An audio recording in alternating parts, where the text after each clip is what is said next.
ફાસલો. લેખક અશ્વિની ભટ્ટ. પ્રકરણ 66. એ અકસ્માત હતો કે ખૂન તેની આજ સુધી મને ખબર નથી, પણ એ સ્વાભાવિક મોત ન હતું. લોકરના માલ વિશે કદાચ એમકેને મારી માએ કહ્યું હોય તો બેંક ઓફ મેવાડની લૂંટ અંગેની તપાસમાં એમકેની પૂછપરછ થાય, અથવા એમકે જાતે કઈ માહિતી પોલીસને આપે તેની ભીતિ દુશ્મનોને થઈ હોય. મને એ વાતની ખબર લગભગ 6-7 દિવસ પછી પડી હતી અને હું ઉદયપુર આવી. ઉદયપુરમાં એ વખતે ભયાનક ઉશ્કેરાટ હતો. બેંકના લૂંટારાઓ પકડાયા ન હતા. પોલીસ મારે ત્યાં આવી હતી અને મેં હું જાણતી હતી તે જ કહ્યું હતું. મને પોતાને ખબર ન હતી કે મારી માનું કોઈ લોકર બેંક ઓફ મેવાડમાં હતું. એટલું જ નહીં, એમકે કહેલી વાતો સિવાય રઘુનંદન મિશ્ર કે દેવકીનંદન મિશ્ર વિશે પણ હું કંઈ જાણતી ન હતી. મારા મનમાં અલબત્ત મેં ગાંઠ વાળી હતી કે મારા પર થયેલો બળાત્કાર, મારી માનું મૃત્યુ કે આપઘાત અને એમકેને નડેલો અકસ્માત, એ ત્રણેય રહસ્યો જ્યાં સુધી હું શોધીશ નહીં ત્યાં સુધી હું જંપવાની નથી. અને એટલે જ હું ડીએસપી હાંડા ને આઈજીપી મોરારકાને મળી હતી. તેમને મેં મારી માના લોકરની જે ચીજો મળે તેની જાહેરાત કરતાં પહેલાં અથવા તો તેનું પંચનામું કરતાં પહેલાં મને બતાવવાની અથવા તો મને જ પંચમાં સામેલ કરવાની વિનંતી કરી હતી. પણ એ લોકરનો માલ તે જયસમંદમાં ફેંકી દીધો છે. એ વાત જ્યારે તારા બયાનમાં અને તે પછી કોર્ટમાં જાહેર થઈ ત્યારે હું ખૂબ નાસીપાસ થઈ હતી. તે વખતે પોલીસની જેમ મને પણ શંકા થઈ હતી કે તે માલ ગભરાઈને જયસમંદમાં નાખી ન દીધો હોય તે શક્ય છે, અથવા તો એ ક્યાં છે તેની માહિતી લૂંટમાં સંડોવાયેલા છતાં હાથમાં નહીં આવેલા બિરેન ભટ્ટાચાર્ય પાસે હોઈ શકે. મારી માના મૃત્યુનો આઘાત, મારા પર વીતેલા ભયાનક અત્યાચારનો રોષ, એમકેનું અકસ્માતમાં થયેલું મોત, એ બધા જ બનાવોને કારણે મારામાં એક ખુન્નસ પેદા થયું હતું. મારે જાણવું હતું કે મારી માનું મૃત્યુ કેમ થયું, મારા પર બળાત્કાર શા માટે કરવામાં આવ્યો, એમકે એકાએક કેમ ગુજરી ગયો. આ બધા રહસ્યો ખોલવા માટેની મને એક જ ચાવી દેખાતી હતી, મારી માના લોકરમાં છુપાયેલી ચીજો. પણ એ મેળવવી મુશ્કેલ હતી. જે પોલીસ શોધી શકી ન હતી તે હું ક્યાંથી શોધી શકવાની હતી. છતાં ધીરજથી મેં કામ શરૂ કર્યું હતું. તારી ઉંમરના 10 વર્ષ તે જેલવાસમાં ગાળ્યા છે, પણ મારી ઉંમરના 10 વર્ષ મેં આ રહસ્ય ઉકેલવામાં ગાળ્યા છે.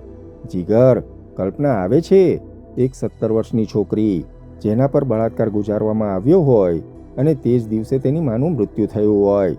તેના મનમાં કેવો આક્રોશ પેદા થયો હોય તે. એ આક્રોશ સાથે હું 10 વર્ષથી જીવું છું, એકલી, એકાકી. સરજુ બોલી અને બારી પાસે જઈને ઊભી રહી. આઈ એમ રિયલી સોરી સરજુ, પણ તારે પોલીસને આ કહેવું જોઈતું હતું. આઈ થિંક મોરારકા, આઈજીપી મોરારકા તારી વાત સમજી શક્યો હોત. સમજવાથી કંઈ વળવાનું ન હતું જીગર. મારે કોઈની સમજણ કે સહાનુભૂતિની જરૂર ન હતી. મારે તો પુરાવા જોઈતા હતા. એ માણસો કોણ હતા તે જાણવું હતું, અને એટલે જ પોલીસની મદદ મને કામમાં આવે તેવી ન હતી. મારી માં ગુજરી ગઈ હતી ત્યારે, મારા પર બળાત્કાર થયો ત્યારે, અરે એમકેનું મૃત્યુ થયું ત્યારે પણ જે ન થઈ શક્યું, ન કર્યું તે હું મારી માનું લોકર તૂટ્યું તેટલા જ કારણે કરી શકવાની ન હતી. પણ તું મને મળી શકી હોત, જેલમાં મળવા આવી શકી હોત. તે વખતે તમારા બધા વિશે મારો અભિપ્રાય કંઈક જુદો હતો. જો કદાચ ગોવિંદ ભંડારી જીવતો હોત અને તારી માફક જેલમાં હોત તો તેને હું જરૂર મળી હોત. સરજુએ બારીની બહાર જોતા કહ્યું. જીગરના અંતરમાં પ્રથમવાર ગોવિંદની ઈર્ષા થઈ. ગોવિંદ જો જીવતો હોત તો સરજુ તેને ક્યારેય મળી ન હોત તેવો વિચાર પણ તેને આવ્યો. તેણે માથું ધૂણાવીને એ વિચારને ખંખેરી નાખવા પ્રયત્ન કર્યો. પૈસાનો મારે કોઈ પ્રશ્ન ન હતો, આજે પણ નથી. મારી મા અને મારા પિતાજીએ જે વ્યવસ્થા કરી છે તેને કારણે મારે તો શું, મારી 4 પેઢીને પણ કશું કમાવવું પડે તેવું નથી. I am really lucky that way. ગમે તેમ પણ જ્યાં સુધી તમારો કેસ ન ચાલે ત્યાં સુધી મારે શું કરવું જોઈએ તેનો નિર્ણય હું કરી શકી ન હતી. મેં મુંબઈમાં યુનિવર્સલ ડિટેક્ટિવ એજન્સીને કામ સોંપવાનો નિર્ણય કર્યો હતો. હું તેને માટે મુંબઈ પણ આવી ગઈ હતી, પણ છેલ્લી ઘડીએ મને એમ લાગ્યું કે મારે એ લોકોને પણ બધી વાત કહેવી પડશે જે કહેવા હું તૈયાર ન હતી. છેવટે મેં જાતે જ બધી તપાસ કરવાનો નિર્ણય કર્યો હતો. લૂંટ પછી પોલીસે કેવી રીતે તપાસ કરી, ક્યાં ક્યાં શું ઇન્વેસ્ટિગેશન થયું તેની રજેરજની માહિતી મેં એકઠી કરી હતી. એટલું જ નહીં, ગોવિંદ ભંડારી, અશોક શેખાવત, હરીશ જૈન, ચંદન નામેચા, બિરેન ભટ્ટાચાર્ય અને તારા વિશે મેં એક ઇન્ટરપોલના એજન્ટની જેમ ફાઇલો તૈયાર કરી હતી. આજે પણ એ મારી પાસે છે. બિરેન ભટ્ટાચાર્યને શોધવા માટે પોલીસ જેટલી જ મહેનત, કદાચ પોલીસ કરતાં પણ વધુ મહેનત મેં કરી છે. હું તેની પત્નીને પણ મળી છું. વોટ? એકાએક જીગર આશ્ચર્યથી બોલ્યો. હા, તેનું નામ છે અનિતા. ભુવનેશ્વરની છે અને અત્યારે સિલ્ક રિસર્ચ ઇન્સ્ટિટ્યૂટમાં કામ કરે છે. તેને દીકરો પણ છે. સરજુએ કહ્યું. જીગર ઊભો થયો. તેણે સરજુનો હાથ પકડ્યો અને ફેરવી. બિરેન ક્યાં છે સરજુ? જીગરે આંખો પહોળી કરીને પૂછ્યું. મને ખબર નથી. તું જુઠ્ઠું બોલું છું એમ જ ને? કહીને સરજુ હસી. બિરેન લૂંટ થયા પછી બર્મા ચાલ્યો ગયો છે. એનો એક કાગળ અનિતા પર આવ્યો હતો ત્યારે બર્મામાં હતો. એ કાગળમાં તેણે લખ્યું હતું તે સિંગાપુર જઈ રહ્યો છે. સિંગાપોર? જીગરે ઉદ્ગાર કાઢ્યો અને ધીરેથી ખુરશીમાં બેઠો. અને લૂંટનો માલ? એ મને ખબર નથી. અનિતા, આઈ મીન તેની પત્ની પાસે? એની પાસે હોય તેમ પણ મને લાગતું નથી, તે બોલી. માય ગોડ, તું કમાલ છું Sarju. You are a real vulture. You may સે સો, કહીને સરજુ હસી. જીગરે તેને નજીક સેરવી. ગેસ્ટ હાઉસમાં નિરાતે જમી રહેલો દાઢીવાળો ચશ્મા પહેરેલો આદમી ઊભો થયો. તે બહાર આવ્યો ત્યારે ઢિલ્લો તેની મોટરસાઇકલને કિક મારતો હતો. ઢિલ્લો જેવો જયસમનનો ઢોળાવ ઉતર્યો અને તેણે મોટરસાઇકલ મારી મૂકી કે તરત એ આદમી ત્યાં પડેલી એક ફિયાટ ગાડીમાં બેઠો અને તેણે મોટર ચાલુ કરી. ઉદેપુર હાઈવે પર દૂર સરી જતી મોટરસાઇકલનું બેક લાઇટ જોઈને તેણે સ્મિત વેર્યું. એક્સિલેટર પર પગ દબાવ્યો. ફિયાટ તીરની માફક છૂટી. એ ગુજરી ગયો છે સાહેબ, ખરેખર ગુજરી ગયો છે. અરે પણ કેવી રીતે? ઘેરા અવાજે ફોનના માઉથપીસમાં રઘુનંદન મિશ્રએ પૂછ્યું. એ જ સમજાતું નથી સાહેબ, ઢિલ્લોએ ફોનમાં કહ્યું. પણ ઈસો તો? મને ખબર છે સાહેબ કે ઈસો જીગર પરોજ જેવા ચારને ઢાળી દે તેમ છે, પણ અહીં તેણે થાપ ખાધી છે. ઢિલ્લોએ ચિંતાથી કહ્યું. મરવા દે, થાપ ખાય તેને જીવવાનો અધિકાર નથી. ઢિલ્લો, પણ એક વાત ચોક્કસ થઈ ગઈ કે ઈશાને જો જીગરે ખતમ કરી નાખ્યો હોય તો તેનો એક જ અર્થ છે કે લૂંટનો સંતાડેલો માલ જયસમંદમાં મોજૂદ છે. પણ મારે શું કરવાનું છે? ઢિલ્લોએ પૂછ્યું. જીગરના બાપની તબિયત તપાસવી જોઈએ એવું મને લાગે છે. બિચારાની આંખ ગઈ છે અને આજકાલ તો આંખના એવા ઓપરેશન થાય છે કે માણસ દેખતો થઈ જાય, કહીને રઘુનંદને હાસ્ય ફેંક્યું. જીગર પર નજર રાખવાનું ચાલુ રાખ ઢિલ્લો. પણ ઈશાનું ઈશ્વર ફોડી લેશે. એ જો ગુજરી જ ગયો હોય તો પછી તે શું કામનો? ઈશ્વર તેના આત્માને શાંતિ આપે. તું જા પાછો. તારે અહીં દોડી આવવાની જરૂર નથી, સમજો, કહીને રઘુનંદને ફોન મૂક્યો અને બીજા ફોનનું રિસીવર ઉપાડ્યું અને ફોન જોડ્યો. રઘુનંદન મિશ્રએ ફોન જોડ્યો ત્યારે હોમ મિનિસ્ટર દેવકીનંદન દિલ્હીની રણજીત પેલેસ હોટલના તેમના અંગત સ્યુટમાં મિસ સિંહા સાથે બેસીને શરાબ પી રહ્યા હતા. મિસ સિંહા ડિફેન્સ કોલોનીમાં રહેતી કોલગર્લ હતી. પોલિટિકલ લીડર્સ દિલ્હીની મુલાકાત લેતા ત્યારે તેમનો પ્રવાસ અત્યંત સુખદ બની રહે તેવું ધ્યાન મિસ સિંહા જેવી ઓરતો આજે પણ રાખે છે. રાજકારણની આટીઘૂટીઓ, કાવતરા, સોદાબાજી અને હરહંમેશ હાઈકમાન્ડની લટકતી તલવાર હેઠળ કામ કરવાને કારણે નેતાઓના થાક અને ટેન્શન્સ ઓછા ન હતા. આવા ટેન્શન્સને અંતે એર કન્ડિશનર શૂટમાં કે નવા ખુલેલા મસાજ ઘરોમાં જઈને ઘડીભર દિલ બહેલાવી લેવું એ દેવકીનંદન માટે સ્વાભાવિક હતું. રઘુનંદન મિશ્રાનો કોલ આવ્યો ત્યારે દેવકીનંદન ખડખડાટ હસતી મિસ સિંહાને બાથમાં લઈને પરાણે વિસ્કી પાઈ રહ્યા હતા. વિચિત્ર અથવા તો કંઈક બેહુદું લાગે તેવું એ દ્રશ્ય હતું. મિસ સિંહા તેમનાથી 3 દાયકા નાની છોકરી હતી, પણ જિસ્મની સોદાબાજીમાં ઉંમર મહત્વની હોતી નથી. દેવકીનંદન રણજીત પેલેસમાં લગભગ કાયમ માટે બુક રહેતા તેમના સ્યુટમાં ખૂબ જ ગુપ્ત રીતે આવતા. તેની માહિતી આંગળીને વેઢે ગણાય તેટલા જ માણસોને રહેતી. તેમના ભાઈ રઘુનંદનને આ માહિતી હોય એ સ્વાભાવિક હતું. તેમણે ઉદયપુરથી લાઇટનિંગ કોલ જોડ્યો. અલબત્ત રણજીત પેલેસમાં દેવકીનંદનનું બુકિંગ સૌજન્ય ખાતર તેમના અંગત મિત્ર અને ઉદ્યોગપતિ જ્ઞાનપ્રસાદ અગ્રવાલને નામે થતું. ફોનની ઘંટડી વાગે ત્યારે મિસ સિંહા જ ફોન ઉઠાવે તેવો એક સંનિષ્ઠ નિયમ પણ હતો. ફોનમાં કોની સાથે કેમ વાત કરવી તે મિસ સિંહા બરાબર જાણતી. હું રઘુનંદન બોલું છું, સાહેબને ફોન આપ. રઘુનંદન સિક્કાની બીજી બાજુનું મહોરું ધરાવતો બરછટ આદમી હતો. તેણે ફોનમાં કહ્યું. બંને ભાઈઓ એકમેકને પોતાના હાથની રેખાઓની માફક ઓળખતા. દેવકીનંદને ગ્લાસ હેઠો મૂકીને રિસીવર ઉપાડ્યું. રઘુ બોલું છું. ઈસો ફેલ ગયો છે. ઢીલ્લો ઉદયપુર આવ્યો છે.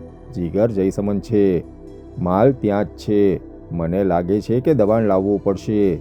તમે ઉદયપુર આવશો તો જ ઠીક રહેશે. રઘુએ ટૂંકાણમાં સંદેશો આપ્યો.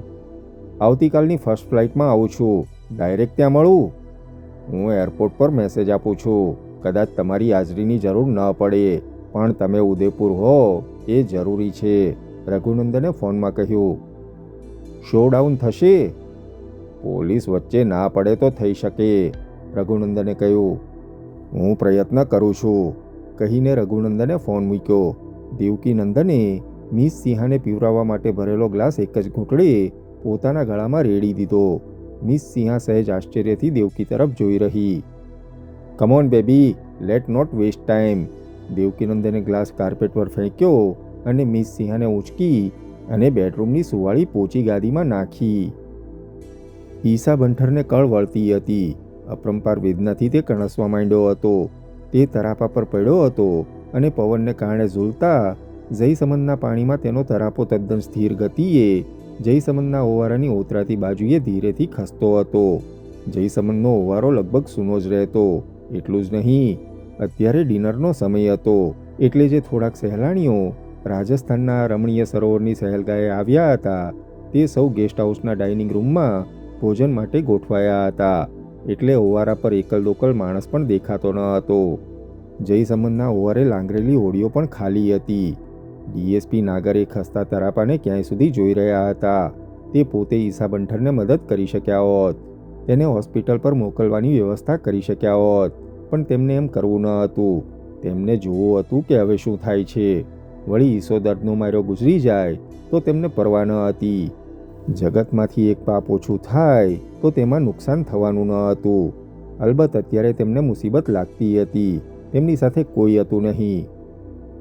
કરવીર ઢિલ્લોને ખ્યાલ આવ્યો હતો કે તેની કામગીરીથી રઘુનંદનને સંતોષ થયો ન હતો. એટલું જ નહીં, ઈસો બંઠર માર ખાય હારે તે વાતનો આઘાત તેના મનમાંથી ખસતો ન હતો. તેને પણ સમજાતું ન હતું કે શું કરવું જોઈએ. એ પણ નાગર સાહેબની માફક રંજ અનુભવતો હતો કે પોતાની સાથે બીજા 2-3 માણસો તેણે રાખ્યા હોત તો સારું થાત. અરે, ઈસો કહેતો હતો કે છાણના દેવને કપાસિયાની પૂજા. એ ન્યાયે જીગર પરોતને જો બંબમાવ્યો હોત તો એ પોપટની માફક બોલતો થઈ જાત અને મિશ્ર સાહેબને જોઈતો માલ પાછો મેળવી શકાયો હોત.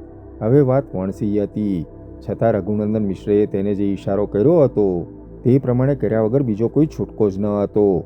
રઘુનંદન મિશ્ર સાથે ફોન પર વાત કર્યા પછી તેણે મોટરસાઇકલ ઉદયપુર રેલવે સ્ટેશન તરફ ઘુમાવી હતી.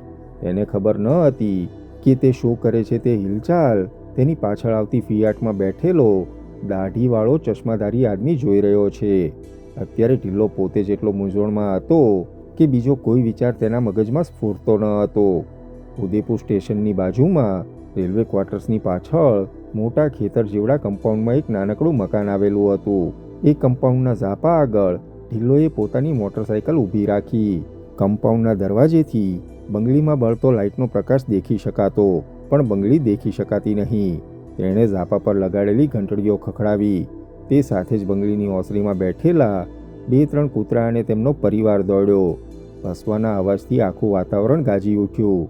તે જાણતો હતો કે રામતીરથ જાદવના મકાનમાં બેસતા પહેલાં એ કૂતરાઓની બટાલિયનનો સામનો કરવો પડતો. એટલે રામતીરથની મુલાકાતે આવતા લોકો ઝાંપા પર લગાડેલી નાનકડી ઘંટડીઓ ખખડાવીને ઝાંપાની બહાર જ ઊભા રહેતા. અલબત્ત રામતીરથ જાદવને ત્યાં ભાગ્યે જ લોકો આવતા. એ સવાઈ માધોપુરનો મૂળ વતની હતો. તેની 60 વર્ષની ઉંમર સુધીમાં જિંદગીના 26 વર્ષ તેણે કોર્ટ કચેરી અને જેલોમાં વિતાવ્યા હતા. 17મા વર્ષની ઉંમરથી શરૂ થયેલી તેની ગુનાહિત કારકિર્દીથી તે 60 વર્ષની જૈફ ઉંમર સુધીમાં તેણે અનેક ગુનાઓ માટે પકડવામાં આવ્યો હતો. છતાં એક જ વખત તેને 6 વર્ષની સજા કરાવવામાં પોલીસ પ્રોસિક્યુટરો સફળ થયા હતા. ગ્વાલિયર, શિવપુરી, સવાઈ માધોપુર, આગ્રા, મોરેના વગેરે જિલ્લાઓમાં રામતીરથની બોલબાલા હતી. ચંબલ કે જમના કે ગંગાસાગરને ખોળે પેદા થતા ડાકુઓ અને તેમની ટોળીઓ માટે રામતીરથ એક તીરથ સમાન હતો. હથિયારો જોઈતા હોય, જુદા જુદા કેલિબરો માટેની બુલેટો જોઈતી હોય, ટેલિસ્કોપિક રાઇફલો કે હેન્ડ ગ્રેનેડ્સ જોઈતા હોય, તો રામતીરથ ચપટી વગાડતામાં લાવી શકતો. એટલું જ નહીં, બાનમાં પકડેલા લોકો માટેની સોદાબાજી કરવાની હોય, લૂંટનો માલ કે બાનમાં પકડાયેલા માણસો માટેની કિંમત લેવાની હોય કે સાચવવાની હોય, તો તે કામ રામતીરથ આસાનીથી કરી શકતો. હથિયારો વેચનારાઓ માટે રામતીરથ એક માત્ર રિલાયબલ એજન્ટ હતો. રામતીરથ લોન રેન્જર હતો. ક્યારેય તે સાગરીત કે ભાગીદાર રાખતો નહીં. તેને જો કોઈ કામમાં બીજા માણસની મદદની જરૂર પડતી તો તે એવી ખૂબીથી સોદાબાજી કરતો કે જો તેમાં બેઈમાની થાય તો તેનું પરિણામ તેણે રાખેલા સાગરીતને જ ભોગવવું પડે. તે ગુનાહિત કાર્ય કરતો, પણ બેઈમાન માણસો પ્રત્યે તેને ભારે નફરત રહેતી અને એટલે જ તેણે ધંધો સમેટી લીધો હતો. ઉદયપુર રેલવે સ્ટેશન નજીક આવેલી તેની જમીનના સોદાઓ હાઉસિંગ સોસાયટીઓ સાથે કરીને તેણે લગભગ વાનપ્રસ્થ જીવન ગાળવા માંડ્યું હતું. તેને એક દીકરો હતો, પણ એ તેની સાથે રહેતો ન હતો. તેની પત્નીને ગુજરી ગયે 20 વર્ષ થયા હતા. છેલ્લા 20 વર્ષથી તે યુપીમાંથી તેને મનપસંદ છોકરીઓ વેચાતી લઈ આવતો અને થોડો વખત પોતાની સાથે પોતાની ઓરત તરીકે રાખતો અને જ્યારે કંટાળતો ત્યારે 10-15 હજાર રૂપિયા આપીને કાઢી મૂકતો. સ્ટેશન પાસે તેના થોડાક વેરહાઉસીસ હતા. તેના ભાડા અને જમીનોના સોદામાંથી મેળવેલા મબલખ રૂપિયાના વ્યાજમાંથી રામતીરથ પોતાનું ગુજરાન એશારામથી ચલાવતો. છેલ્લા 10 વર્ષથી તે ઉદયપુરમાં ઠરીઠામ થયો હતો અને એ દાયકામાં તેણે પોતાનો ધંધો સંકેલી લીધો હતો. તેનું માનવું હતું કે ડાકુગીરીમાંથી હવે ઈમાનદારી ચાલી ગઈ છે અને જે ધંધામાંથી ઈમાનદારી ચાલી ગઈ હોય તે ધંધો કરવો યોગ્ય ન હતો. કરવી ઢીલોએ ખખડાયેલી ઘંટડીઓ સાંભળીને રામતીરથના કૂતરાઓ ઝાંપા સુધી દોડી આવ્યા હતા. તેની પાછળ રામતીરથનો નોકર પણ દોડી આવ્યો હતો. નોકરે ઢીલોનું નામ પૂછ્યું અને તે પાછો ગયો. એ રિવાજ હતો. જ્યારે પણ કોઈ આદમી રામતીરથને મળવા આવે ત્યારે ઝાંપેથી જ તેને વિદાય કરવો કે નહીં તેનો નિર્ણય લેવાતો. નોકરે જઈને રામતીરથને સમાચાર આપ્યા. થોડીવાર પછી નોકર પાછો આવ્યો. પહેલાં તેણે કૂતરાઓને દૂર કર્યા, પછી ઝાંપો ખોલ્યો અને કરવી ઢીલોને લઈને તે અંદર પહોંચ્યો.